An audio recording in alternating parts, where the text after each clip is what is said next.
Seiring dengan adanya surat edaran dari Gubernur Sumatera Selatan yang tujuannya percepatan vaksinasi 100% di seluruh sasaran, di mana 17 kabupaten kota diminta segera melaksanakan vaksinasi anak usia 6 hingga 11 tahun, vaksinasi lansia dan vaksinasi booster lansia, serta tidak perlu lagi melihat cangkupan vaksinasi di 17 kabupaten kota.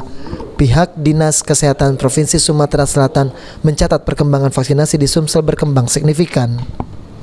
Kepala Dinas Kesehatan Sumsel Lesti Nuraini mengatakan vaksinasi Sumatera Selatan secara keseluruhan sudah mencapai 81%, sementara vaksinasi lansia sudah mencapai 65% hingga 14 Januari 2022.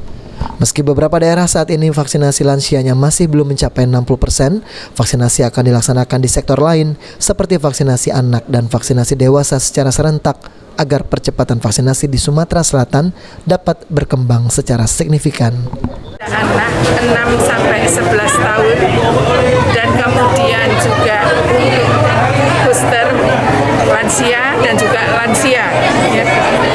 Dan tidak usah lagi melihat cakupan per kabupaten kota yang 70-60, karena pada prinsipnya sebetulnya kalau Sumsel ini sudah 81% yang cakupan keseluruhan, kemudian untuk lansia juga sudah 65%, namun ada beberapa kabupaten kota memang lansianya belum 60. Hal ini sulit, Mas, karena apa?